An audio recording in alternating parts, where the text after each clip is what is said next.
자주포에서 발사되는 초정밀 스마트 포탄은 미군이 제일 먼저 선보인 엑스칼리버 포탄으로 155mm 자주포의 정확성을 담보하기 위해 개발된 포탄입니다.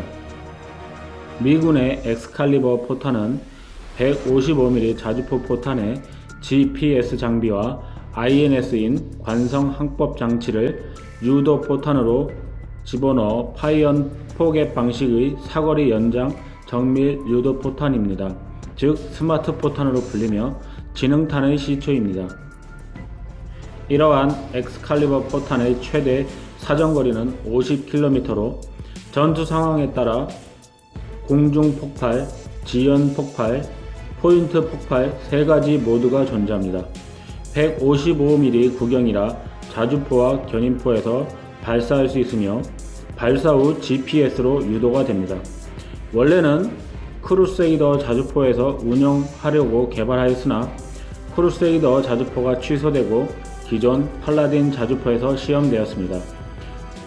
그 결과 사거리 40km인데 10m의 오차밖에 기록하지 않아 기존 50m의 오차에 비해 획기적인 포탄입니다. 이러한 엑스칼리버 포탄은 자주포에서 발사하면 발사대 날아가면서 4개의 날개가 방출이 되고 이 날개들이 초단위로 움직여서 목표를 찾아가며 최대 상등 고도에서는 행글라이더처럼 천천히 활경하여 떨어지면서 최대 사거리도 늘릴 수 있습니다. 또한 제블린 대전차 미사일처럼 탑 어택이 가능해서 폭파시키기 힘든 벙커도 단숨에 박살내버릴 수 있습니다.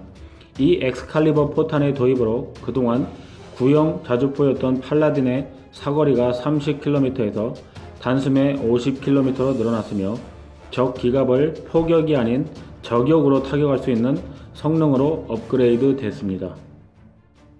이러한 엑스칼리버 포탄은 미군은 이라크에서 처음 사용을 했으며 92%의 명중률과 오차범위 4m라는 엄청난 포탄인데 미사일에 가까운 성능을 보였습니다. 당연히 이러한 괴랄한 성능에 비례해서 초기 가격이 상당해서 무려 발당 8만 달러, 거의 1억에 가까운 물건이었습니다.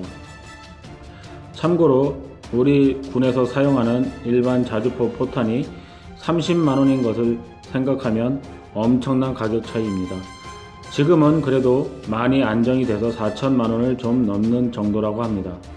오차 범위도 4m에서 더 업그레이드가 돼서 2.4m로 줄어서 진짜 자주포 저격 폭탄이 되었으며 비싸다고는 하지만 그래도 미사일 한 발보다 저렴하므로 예를 들어 제블린 미사일이 사거리 4km인데 3억 정도나 하니 엑스칼리버는 50km를 엄청난 사거리에 발당 4천만원 언저리면 지금은 가성비가 엄청나고 목표를 정확히 타격할 수 있어 이만한 포탄도 없습니다.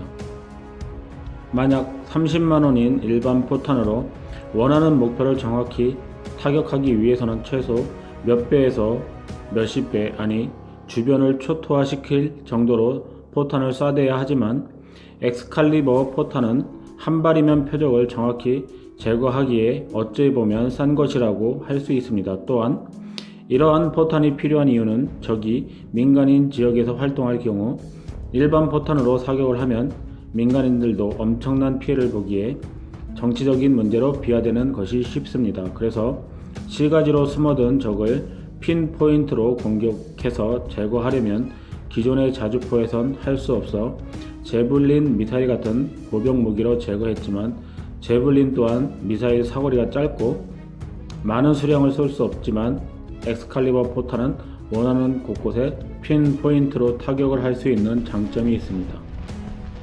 여기서 미군이 부러운 점이 있는데 미군은 무기의 개발 방향이 체계에만 국한되지 않고 이러한 소모품이나 탄약에까지 첨단 기술을 다른 나라보다 먼저 적용하고 개발해서 양산이 되면 엄청난 시험 평가를 거쳐 개발품을 안정화시키고 또 양산이 시작되면 엄청난 수량을 뽑아내 가격을 떨어뜨리는 일이 특기가 있는 군대입니다. 이러한 점은 우리 한국도 배워야 한다고 생각합니다. 한국도 이러한 엑스칼리버 포탄을 한참 개발하고 있는데 한국은 K9을 1200門이나 보유하고 있습니다. K9은 주포가 52 구경장 155mm 곡서포이며 최대 사거리는 50km입니다.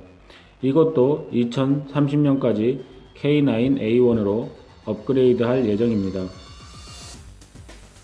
K9은 자동화된 사격 통제 장치로 인해 세계적으로 탑 클래스이며 정지 상태에서 사격 명령을 하달하면 30초 안에 초탄 발사가 가능합니다.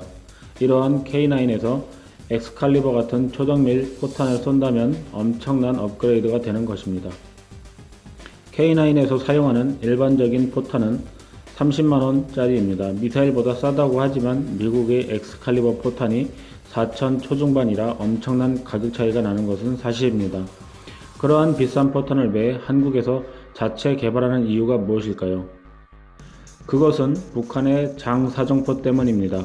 북한은 남한을 위협할 때마다 장사정포로 수도 서울을 불바다로 만든다고 협박질을 일삼고 있어 국방부가 이것을 타격하기 위해서입니다. 북한은 포병 전력을 엄청나게 구축하고 있습니다. 장사정포, 방사포, 곡사포 등 합쳐 포병 전력만 13,000여문이 넘고 또한 전방에 구축된 장사정포와 방사포는 거의 100% 산속 갱도에 들어가 있습니다. 그 갱도포들이 휴전선을 따라 쫙 배치되어 있습니다.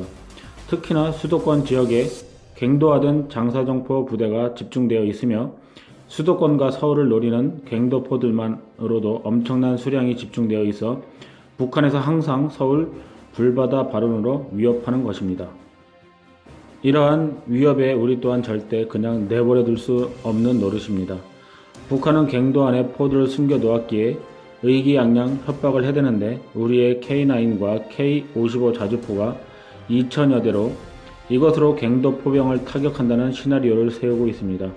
언뜻 생각하면 갱도 안에 있는 포병을 어떻게 타격할까 생각할 수 있는데 갱도 속에 숨어있는 갱도 포병은 우리한테 도발을 하려 할 때 갱도 밖으로 나오는 순간이 되는데 이때를 탐지해서 순식간에 초정밀 유도포탄을 쏘겠다는 것입니다. 북한의 갱도 포병이 밖으로 나와서 포를 쏘기 위해 준비하는 시간이 결코 금방 되는 것이 아니라 이러한 것도 인력으로 다 일일이 끌고 나와서 수동으로 좌표를 맞추어가며 작업해야 해서 개발 배치를 앞둔 중고도 무인기나 미국에서 수입하는 글로벌 호크 4대로 물샐 틈 없이 감시한다면 북한은 꼼짝없이 묶이게 됩니다.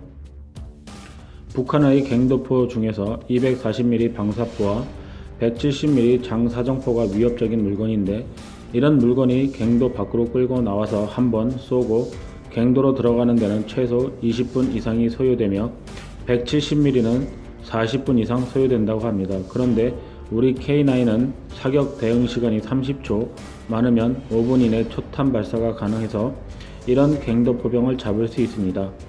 북한의 갱도 포병은 방어가 전혀 없는 비장갑이므로 목표 상공에서 한 발의 집속탄이 터진다면 사람들은 저승행입니다. 이러한 포병을 강화시키기 위해 다른 탐지 자산의 도움 없이도 포병 단독으로 적의 표적을 획득하기 위해 정찰 포탄을 개발하고 있기도 합니다. 또한 엑스칼리버 포탄은 산 반대편에 갱도 포병이 있어도 포탄이 탄착할 때 수직에 가깝게 떨어지는데 이러한 특성으로 산 반대편에서 나타나는 갱도 포병도 무력화시킬 수 있으며 수직으로 입사하기에 관통력도 콘크리트 구조물 60cm 정도를 관통할 정도라고 합니다. 이렇게 한국에서 개발 중인 엑스칼리버 포탄 개발 상황이 연평도 포격에 열받은 MB 정부와 국방부에서 엑스칼리버를 보류하고 번개 사업으로 KTSSM 즉 전술지대지 유도탄 사업을 급하게 추진하게 됩니다.